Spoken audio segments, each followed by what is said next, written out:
नमस्कार, मैं हूं मनोज मानस। उत्तराखंड की खबरों में आपका स्वागत है। खबरों का रुख करेंगे उससे पहले देख लेते हैं इस वक्त की अहम सुर्खियां।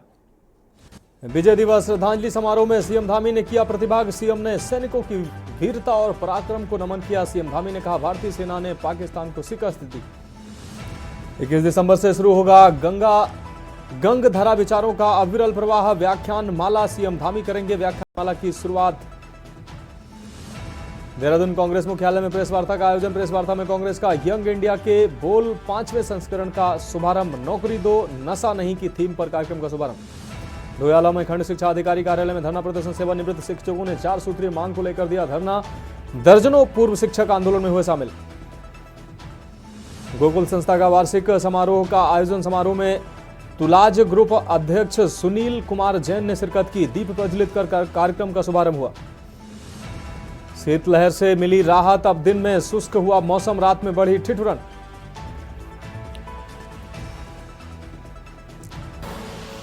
आप देख रहे हैं के न्यूज, खबरों का सारथी। और अब खबरें विस्तार से। हम रिपोर्ट से बुलेटिन की शुरुआत करेंगे। उत्तराखंड में नगर निकाय चुनाव से पहले सरकार ने निकायों में आरक्षण की अंतिम अधिसूचना जारी कर दी है। सरकार की ओर से जारी इस अधिसूचना के बाद बीजेपी और कांग्रेस में कोहराम मच गया। कांग्रेस का आरोप है कि सरकार ने अपनी सुविधा के अनुसार आरक्षण तय किया है, जबकि भाजपा के भीतर भी खुलकर इस आरक्षण का विरोध किया जा रहा है। इतना ही नहीं, भाजपा विधायक मुन्ना सिंह चौहान ने तो कोर्ट तक जाने की चेतावनी सरकार को दी है। उन्होंने नगर पालिका विकास नगर में अध्यक्ष पद आपको बता दें एसटी वर्ग के लिए आरक्षित होने पर आपत्ति जताई है। उनका कहना है कि कुमाऊं मंडल की खटीमा और धारचूला नगर पालिका में एसटी आबादी विकास नगर की अपेक्षा अधिक है, जबकि उन दोनों निकायों को अनारक्षित किया गया है। उन्होंने चेतावनी दी है कि इस मामले में उचित कार्रवाई नहीं होने पर वे कोर्ट की शरण लेंगे। इस बीच मसूरी में भी इसका विरोध देखने को मिला है। यहां मसूरी नगर पालिका में अध्यक्ष की सीट महिला ओबीसी के लिए आरक्षित होने पर भाजपा और कांग्रेस समेत अन्य संगठनों की महिलाओं ने इसका कड़ा विरोध किया है।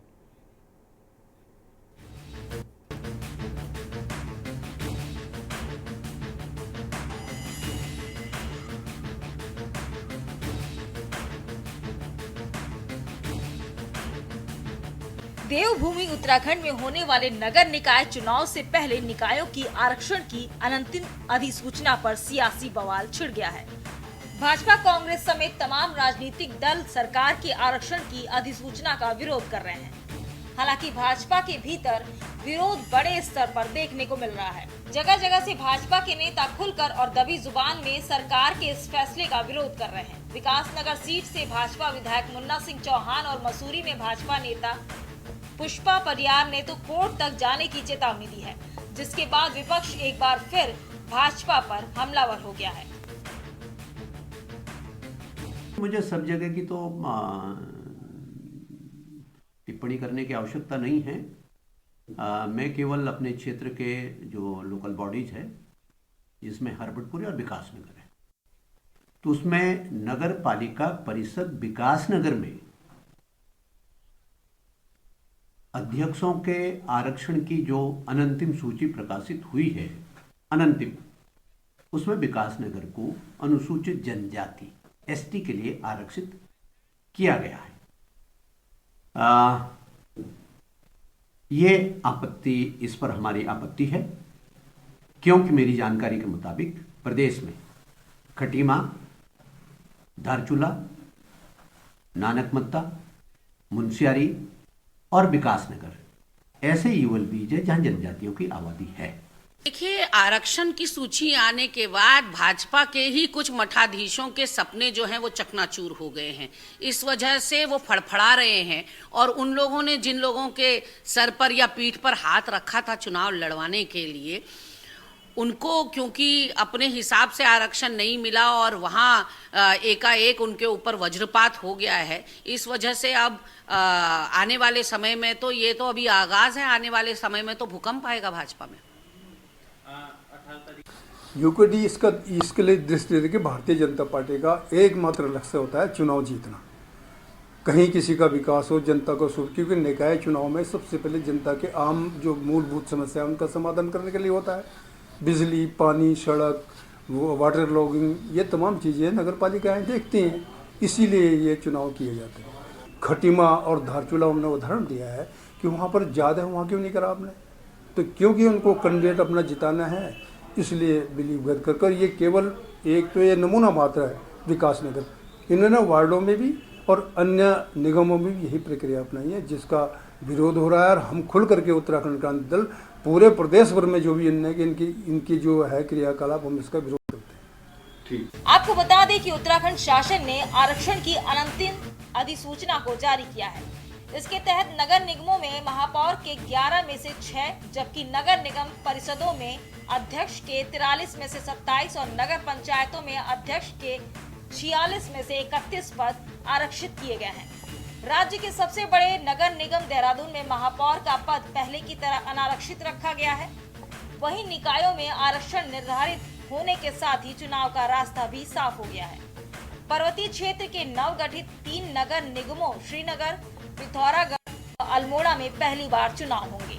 राज्य में कुल 105 नगर निकायों में से 100 में चुनाव होंगे, जबकि नगर पालिका परिषद किच्छा व नरेंद्र नगर के लिए चुनावी कसरत बाद में होगी, जबकि गैर निर्वाचित श्रेणी में शामिल बद्रीनाथ, केदारनाथ व गंगोत्री नगर पंचायतों में चुनाव नहीं होते। वहीं इस बीच कांग्रेस प्रदेश अध्यक्ष करण माहरा और बीजेपी विधायक आरक्षण के मुद्दे पर आमने सामने आ गए हैं। कि मैंने कांग्रेस के प्रदेश अध्यक्ष करण मेहरा जी का बयान सुना और मुझे बड़ा अफसोस भी हुआ कि एक पार्टी के प्रदेश अध्यक्ष जो उपनेता रहे हों सदन में और विधायक रहे हों, वो बिना अपनी जानकारियों को पुष्ट किए हुए कैसे बयान दे सकते हैं। मैंने देखा उन्होंने एससी आरक्षण का प्रश्न उठाया। उनको मालूम होना चाहिए कि हमारे 3 प्रकार के निकाय हैं, नगर निगम है, नगर पालिकाएं हैं, नगर पंचायतें हैं। तीनों में आरक्षण पहले से सुनिश्चित है, ना हम उसको घटा सकते हैं ना हम उसको बढ़ा सकते हैं। अगर आप एससी आरक्षण की बात करें तो नगर निगम में 9% है, इसी तरह से 14% आपका नगर पालिका में है और 13% आपका नगर पंचायत में है। तो जो परसेंटेज फिक्स है उसी के आधार पर हम लोगों ने आरक्षण दिया है। इसी प्रकार ओबीसी में भी हुआ है, इसी प्रकार एसटी में भी हुआ है। एसटी में नहीं, विनोद चमोली जी मेरे बाद विधायक बने हैं। विधानसभा की जो नियमावली उसका अध्ययन कर लें, उसके बाद बात करें। वो तो मुन्ना सिंह चौहान के खिलाफ भी बोल रहे हैं, वो मेरे खिलाफ भी बोल रहे हैं। मेरे को लगता है कुछ इस बीच मानसिक संतुलन ठीक नहीं है। कुल मिलाकर निकाय चुनाव से पहले राज्य में निकायों की आरक्षण की अंतिम अधिसूचना पर सियासी बवाल छिड़ गया है। सवाल ये है कि क्या सरकार ने आरक्षण अपनी सुविधा के अनुसार तय किया है? आखिर अपने ही नेताओं की नाराजगी को भाजपा कैसे दूर करेगी? क्या कोर्ट में आरक्षण की अंतिम अधिसूचना को चुनौती दी जाएगी? Uttarakhand desk report.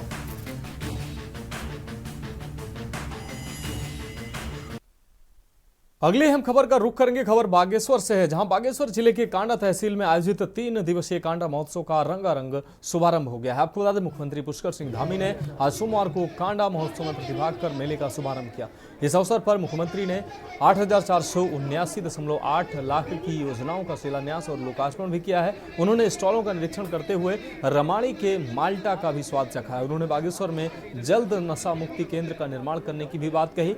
मुख्यमंत्री पुष्कर सिंह धामी ने कहा कि कांडा महोत्सव सहित अन्य मेले हमारे राज्य की संस्कृति को आगे बढ़ाने के लिए काफी महत्वपूर्ण भूमिका निभाते हैं। इस तरह के महोत्सव भावी पीढ़ी तक पहुंचने के लिए काफी जरूरी है। उन्होंने कहा कि प्रधानमंत्री मोदी ने भी अपनी संस्कृति को आगे बढ़ाने का आह्वान किया है। उन्होंने कहा कि इस तरह के महोत्सव छोटे कारीगरों, कलाकारों और दुकानदारों को काफी मदद करते हैं। साथ ही उन्होंने कहा कि आजीविका को बढ़ाने और पलायन को कम करने के लिए लगातार सरकार काम कर रही है। स्थानीय युवाओं को होम स्टे योजना की वजह से लाखों लोग आज रोजगार के क्षेत्र में आगे बढ़ रहे हैं। साथ ही उन्होंने कहा कि प्रदेश के अंदर सख्त भू कानून जल्द ही लाया जाएगा। महोत्सव इस क्षेत्र के विकास के लिए, यहाँ के बच्चों के लिए, यहाँ के कलाकारों के लिए और यहाँ की मातृशक्ति के लिए बहुत एक अच्छा महोत्सव है, जहाँ पर वो अपनी कला का प्रदर्शन कर सकते हैं, अपने स्टॉल लगा सकते हैं। व्यापारियों को और हमारे हुनरमंद लोगों को सभी को एक अच्छा मौका देते हैं और इसको ये हमारी सांस्कृतिक जो हमारी धरोहर है उसको भी आगे बढ़ाने का काम करते हैं। हमारे चूँकि पहले के समय में मेले होते थे, बड़े बड़े लोग इस प्रकार के साधन संपन्न नहीं होते थे और आज के समय में भी अब इनकी एक बड़ी शुरुआत हो रही है और राज्य के अंदर हम ऐसे प्रकार के महोत्सवों को लगातार उनको प्रोत्साहित कर रहे हैं, उनका प्रोत्साहन कर रहे हैं। स्वयं भी मैं भी शामिल होता हूँ समय समय पर, जहाँ जहाँ भी मैं जा पाता हूँ। तो ये मेले और ये हमारे महोत्सव हमारी सांस्कृतिक धरोहर को बढ़ाने के लिए बहुत अपना महत्वपूर्ण भूमिका निभाते हैं। ये होने चाहिए। मैं सबको इसकी शुभकामनाएं देता हूँ।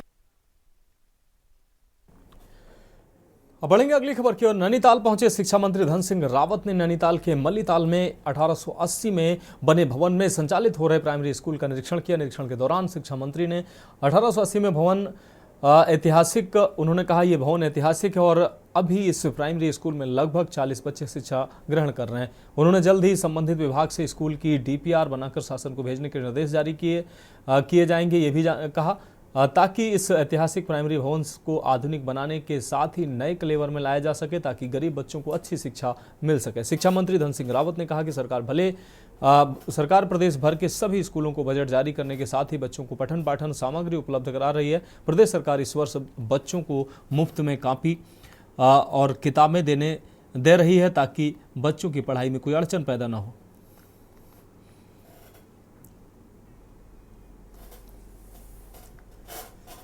देखो, जो हमारा राजकीय प्राथमिक विद्यालय मल्लीताल का है, इसमें 40 से ज़्यादा बच्चे आज प्राइमरी में पढ़ाई कर रहे हैं और ये 1888 की स्कूल है।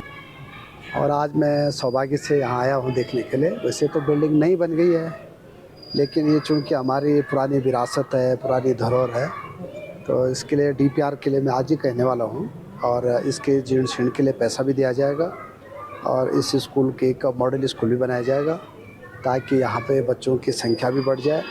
और जो हमारी पुरानी स्कूल है जिसमें कि कई लोगों ने पढ़ाई की है, उसको हम एक नए कैलेवर में लाएं। जितने भी स्कूलों को पैसे की ज़रूरत पड़ेगी, हम सभी को पैसा देने वाले हैं। अगली खबर की ओर। रुड़की के Swami Vivekananda college of education के बाहर दो किसान संगठन के कार्यकर्ता एक दूसरे के आमने सामने आ गए और आरोप प्रत्यारोप लगाकर जमकर नारेबाजी शुरू कर दी। भारतीय किसान यूनियन क्रांति के कार्यकर्ताओं द्वारा कॉलेज की प्रबंध समिति पर नौकरी के नाम पर लोगों से ठगी करने का आरोप लगाया। वहीं भारतीय किसान यूनियन बलराम के कार्यकर्ताओं ने भारतीय किसान यूनियन क्रांति के पदाधिकारियों पर दबाव बनाकर ब्लैकमेलिंग करने व किसान का शोषण करने का आरोप लगाया। बता दें कि कॉलेज के बाहर धरने पर बैठे भाकियू क्रांति राष्ट्रीय अध्यक्ष विकास सैनी ने कहा कि कॉलेज प्रबंधन द्वारा कई लोगों से नौकरी लगवाने के नाम पर रुपए लिए गए हैं, नौकरी नहीं दी गई है। उन्होंने कहा कि उनकी मांग है कि जिन लोगों से ठगी की गई है उनका पैसा वापस करना होगा। वहीं दूसरी तरफ उन्हीं के पास भारतीय किसान यूनियन बलराम के कार्यकर्ता रवि चौधरी के नेतृत्व में क्रांति के खिलाफ, भाकियू क्रांति के खिलाफ और संस्थान के समर्थन में प्रदर्शन शुरू कर दिया गया। दोनों किसान संगठनों के धरने आसपास ही चल रहे हैं। भाकियू बलराम के अध्यक्ष डॉक्टर रवि चौधरी ने भाकियू क्रांति के पदाधिकारियों पर दबाव बनाकर ब्लैकमेलिंग करने का भी आरोप लगाया।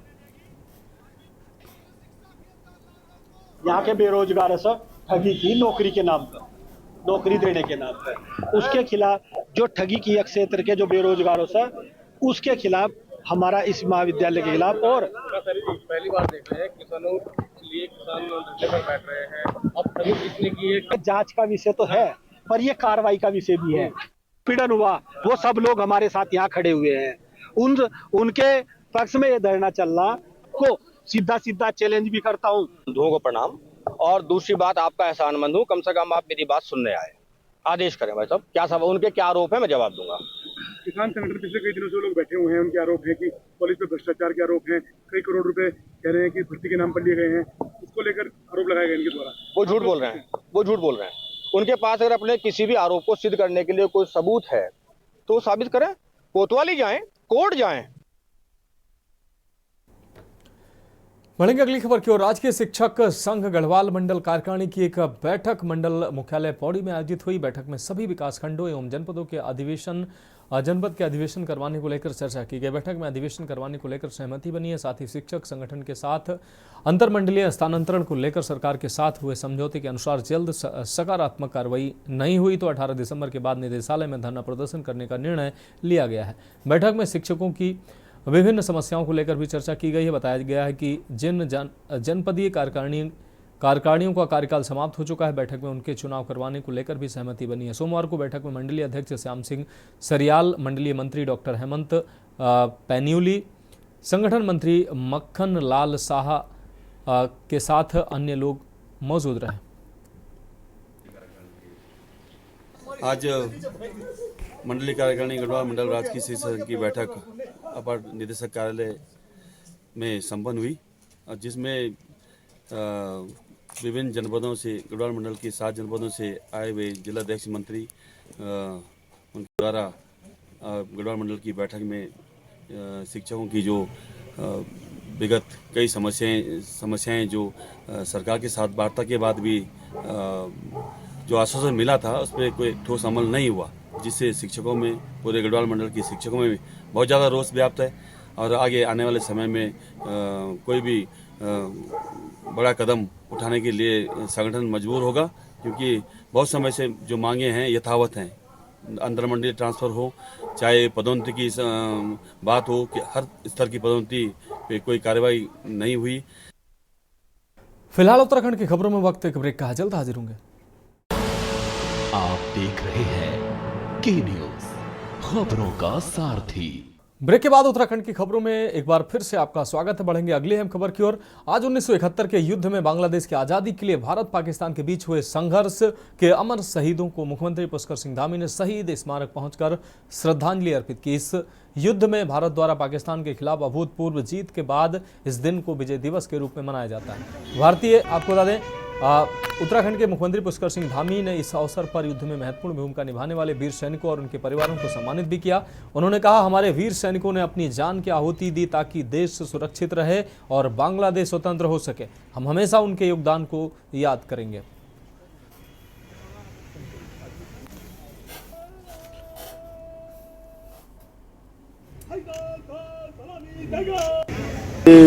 विजय दिवस का दिन हमारी सेना के लिए और हमारे देश के लिए बहुत ही ऐतिहासिक और गौरवान्वित करने वाला दिन है। आज के दिन पाकिस्तान ने 13 दिनों के अंदर, पाकिस्तान की सेना ने अपने घुटने टेक दिए। भारत की सेना हमेशा से पराक्रमी रही है, हमेशा से शौर्य रहा है सेना का, और 1 लाख से भी ज़्यादा सैनिकों को आत्मसमर्पण करने के लिए मजबूर किया।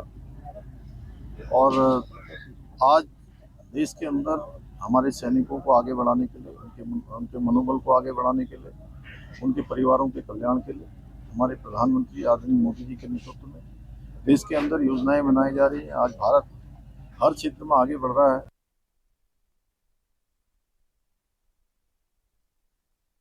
रुक रहेंगे अगली अहम खबर का। कालाढूंगी में विजय दिवस के अवसर पर 1971 की जंग में शहीद होने वाले जवानों को श्रद्धांजलि दी गई है। पूर्व सैनिक उत्थान संगठन कालाढूंगी द्वारा 1971 की जंग में शहादत देने वाले जवानों को श्रद्धांजलि देने के कार्यक्रम का आयोजन किया गया। कार्यक्रम का शुभारंभ कालाढूंगी विधायक वंशीधर भगत द्वारा दीप प्रज्वलित कर किया गया। जवानों को याद करते हुए विधायक वंशीधर भगत व पूर्व सैनिकों द्वारा शहीद जवानों को पुष्प अर्पित किए गए। इस दौरान विधायक वंशीधर भगत ने अपने संबोधन में कहा कि 1971 में भारत पाक के युद्ध में नैनीताल जिले से भी जवान शहीद हुए थे। इस युद्ध में भारतीय जवानों की वीरता का लोहा पूरे विश्व ने माना। पाकिस्तान की 93,000 सैनिकों ने आत्मसमर्पण किया, जो कि एक विश्व रिकॉर्ड है। तभी बांग्लादेश की स्थापना 16 दिसंबर 1971 को हुई। वहीं विधायक वंशीधर भगत द्वारा शहीद जवानों के परिजनों को सम्मानित किया गया। वहीं स्कूली बच्चों के द्वारा सांस्कृतिक व रंगारंग कार्यक्रम कर शहीदों को याद किया गया।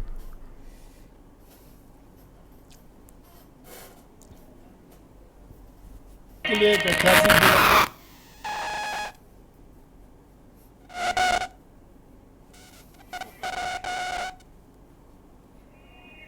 भारत के वीर सैनिकों का दमखम था, जिसके आधार पर उन्होंने 90,000 सैनिकों को समर्पण कराया। पूर्व सैनिक उत्थान संगठन कालाढूंगी हर साल हम लोग विजय दिवस के तौर पर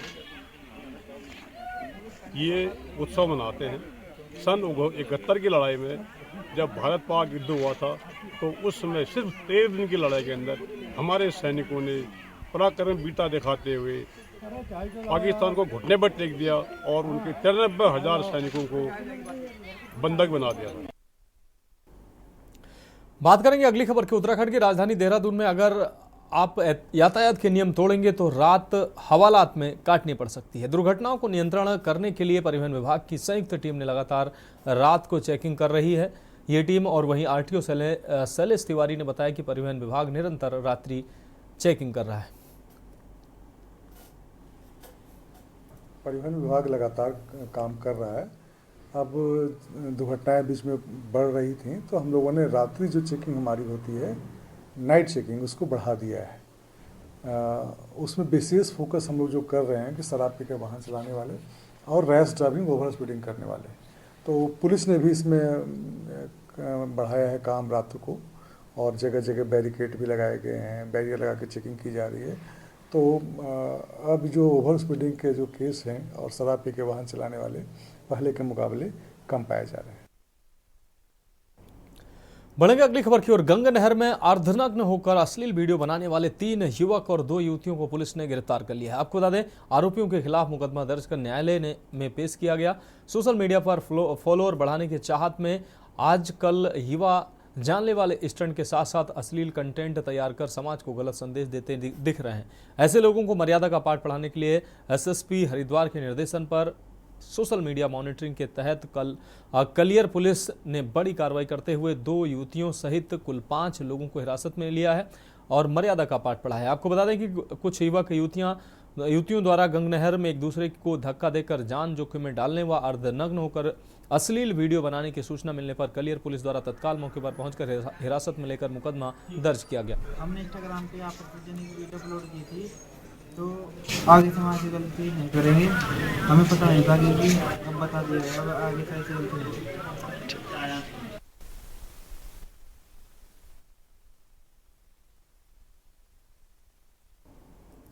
अब बढ़ेंगे अगली खबर की ओर। निकाय चुनाव में सीटों के आरक्षण जारी होने के साथ ही अब चुनाव तैयारियां भी तेज हो गई हैं। कुमाऊं के सबसे बड़े नगर निगम हल्द्वानी में आरक्षण में सीट ओबीसी कोटे में गई।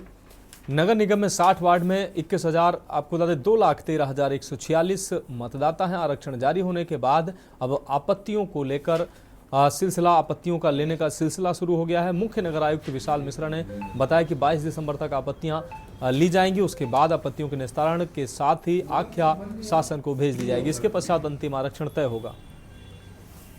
नगर निगम हल्द्वानी काठगोदाम में कुल 60 वार्ड हैं और जो 2018 की वोटर लिस्ट है उसके हिसाब से 2,13,146 वोटर्स जो अभी एकल सदस्यीय आयोग ने जो अपनी रिपोर्ट पब्लिश की है उसके अनुसार बाकी जो कुल जनसंख्या है वो 2,81,215 है।